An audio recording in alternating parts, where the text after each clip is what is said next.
there, this is Robo Oso and Silver. Hello? And today we're going to be talking about Mob Psycho 100, Episode 9, Claw 7th Division. And the game in the background is the roguelite Mega Man-inspired 20XX. So first let's talk about the new character that was introduced, Terada, the mustache guy. Yeah, when Terada's introduced, they do a bit of the cliche, oh no, this guy, the one guy who shouldn't have overheard. And, he's voiced by, Tochiki Fumihiko, which is the same guy who does Kenpachi from Bleach, Akainu in One Piece. And so I was thinking, and the way they set it up, that he's evil or badass. And then he immediately leaves to go after, Mob. And he then says in the car, we get the impression that he's afraid for his position. And so then it's like, oh, okay, less intimidating, more petty. And then he's instantly defeated. And you can tell by, his crazy hair, the way the pattern of his hair is. He might be more a comedic guy. The lame comedic character. Exactly, yeah. Yeah, and so he was more Hasegawa than Akainu. But it was a fun misdirection, a good use of his casting, because I was anticipating something else. Yeah, and the whole, air whips attack, I just want to point out that, especially later in the episode, you get a good shot. I didn't, realize this at first, but definitely later on the episode, he's using his middle fingers as, part of the attack, which I thought was hilarious. And he's also wearing rings on his middle fingers as well. Yeah, calling attention to it. I did not notice that when I was watching. Yeah, and I actually kind of thought it was cool that later on, Teruki, he actually manages to steal his technique. He learns it very quickly, which I thought was kind of cool. Yeah, Hanazawa just borrows it, showing that he has a pretty good aptitude for this sort of thing. Which it makes sense, because he's been kind of operating on his own, and he didn't really know there were other psychics, so he's just... we don't really know his potential. We just know that Mob is stronger than him. Before we continue, just backing up a little bit, I really liked when Teru Hanazawa, when he was telling Mob that he has a powerful ally right under his nose, and Mob's immediate response is, "Oh, the Body Improvement Club." Yeah, those guys are awesome. Yeah, they are. So I just want to talk a little bit about the council. I know this is basically one of those episodes. I mean, you get from the title, Claw 7th Division, hey, we're going to be introducing all the people in the 7th Division, the people of relevance, all the character names and so forth. And I think out of all of them, I really liked her name is Tsuchiya. She sort of was not the girl with the braids, but the girl where her hair is flared out a little. And the one that he called Fugly? Yeah, I actually thought she was really cute. I thought she was kind of cool looking too, yeah.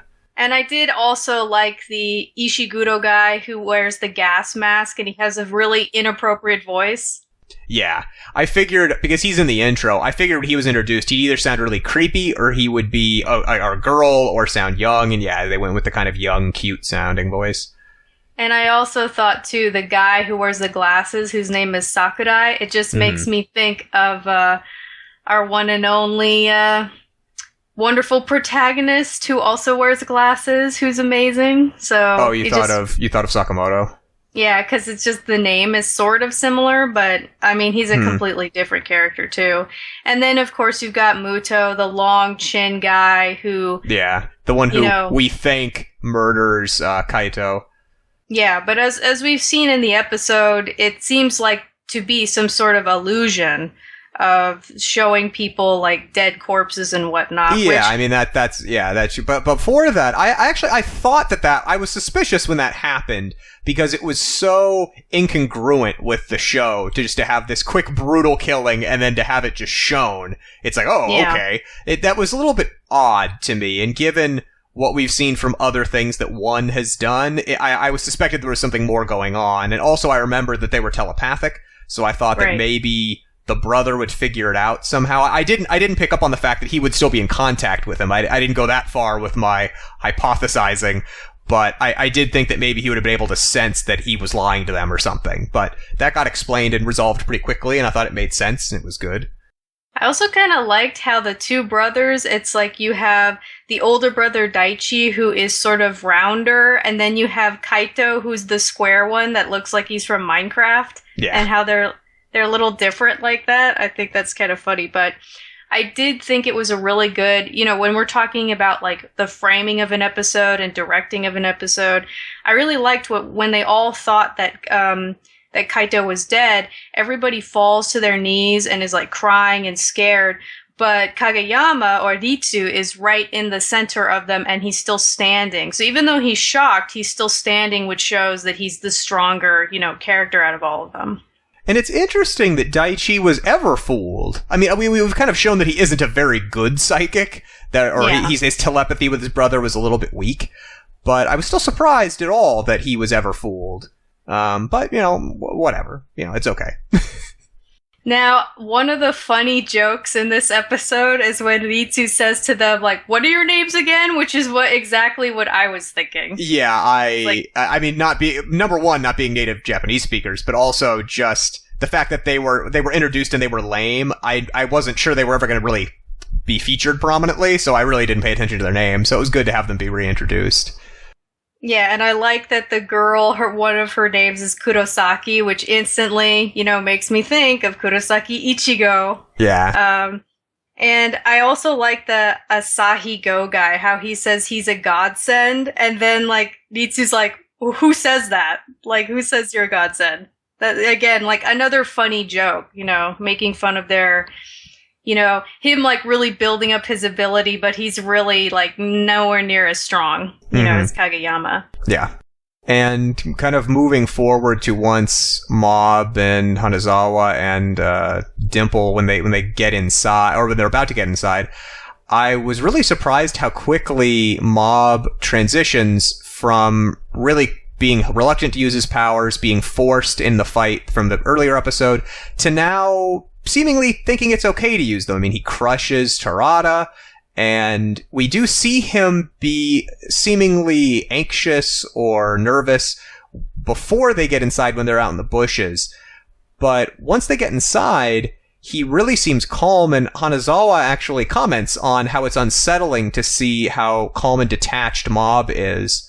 Yeah, and especially, too, when they actually fight Koyama, the previously hooded guy, and how he literally just says to Teruki, like, stand back. He flings him around the room, and it is funny in the sense that the guy is stuck. He's missing his shoe, which adds to, like, the comedicness of the situation. But it's also like, Jesus, like, Mob just, like, without hesitation, flung this guy all over the place, and he's done. Like, the guy is, like, really hurt. It looks like half of his body is in the ceiling, and Mob's just ready to keep going. And it's like, that's interesting. Yeah, and one of the things I was thinking of was how I'm just naturally comparing Mob to, say, Saitama as protagonists. Because Saitama, we never see him kill a person. He kills monsters. He never kills people, at least not that I can remember. And in this... But the violence is generally somewhat comedic at times in One Punch Man. In this, the violence is often semi-comedic. However, that really wasn't, because we do get the sense that Mob does care about people. Not that Saitama doesn't, but like, Mob never goes around without... There's no procedure for it to be okay for him to really hurt anybody. And so I think it's a significant tonal shift that now he's crushing people, and it's a different thing. He wasn't provoked. It's premeditated. He went there with the intention of crushing people to save his brother. I'm not putting a value judgment on saying that it's immoral or something, but I just think it's an interesting kind of evolution of his character. Right. It's almost like you were saying before, he's a little bit hesitant before going in, but then when they interrogate that guy who's like stuck on the ceiling, who's like, yeah, the kids are here or whatever, and then Mob has this like more relaxed look to him and he even says like, good, like it's good that, my brother is here, Ritsu's here. And then when the Koyama guy comes out, he instantly is like serious. He's ready to, find his brother.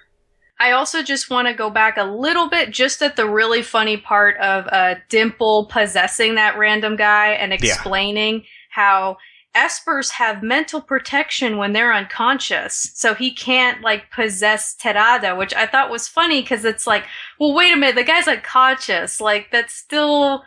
I don't really get how he would still have mental protection. Well, I mean, that to me, that's more world building. They have to put limitations on Dimple. They established that. Yeah. They've explained why he couldn't do that.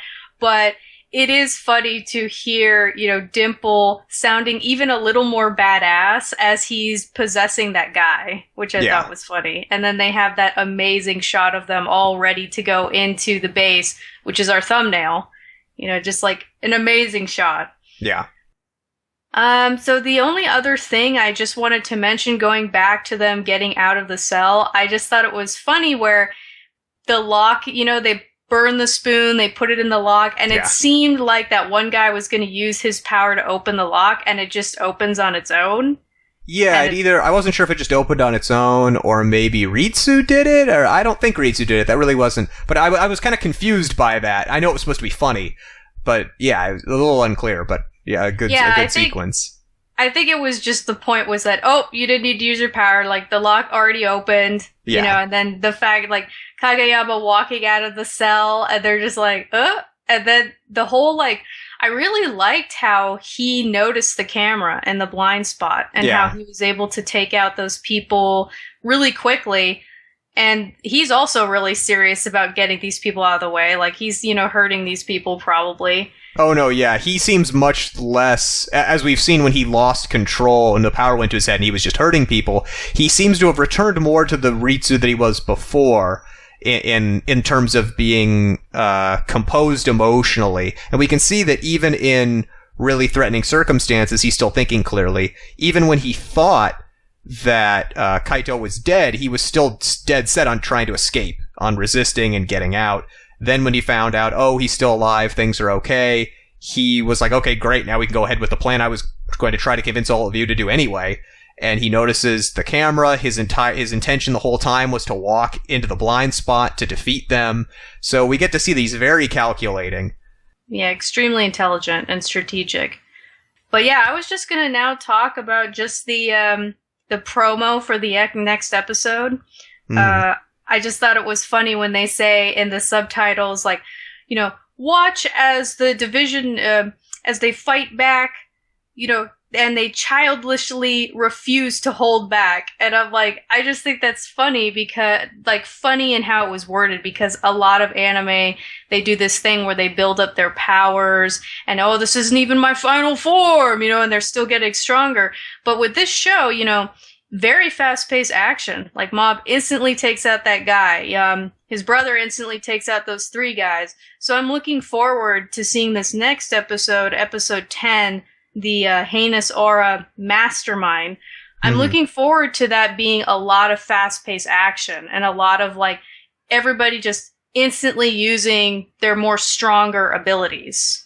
Yeah, maybe. I mean, although I suspect it's still going to be very dialogue heavy, as the show generally is, but that's a good thing because it has more substance. Yeah, but even with the dialogue, like, the episodes, to me, they go by really fast. Oh yeah, I didn't mean that as a detriment. I like the dialogue. I just mean it's not, it's not Dragon Ball Z where they're just padding it and everyone's charging up, or then there is lots of, people do the same repetitive, almost button mashing type fights for a lot of it. Like, things are very decisive and purposeful, but the emphasis is on the plot, not so much on just there is a fight. And overall, I really enjoy Mob Psycho. Like, I do too. I thought it would be very good, but good to see that confirmed. So that's our discussion for Mob Psycho episode 9. Please like the video if you liked the video, and subscribe if you want to see more of our content. Thank you for watching, and we'll see you next time.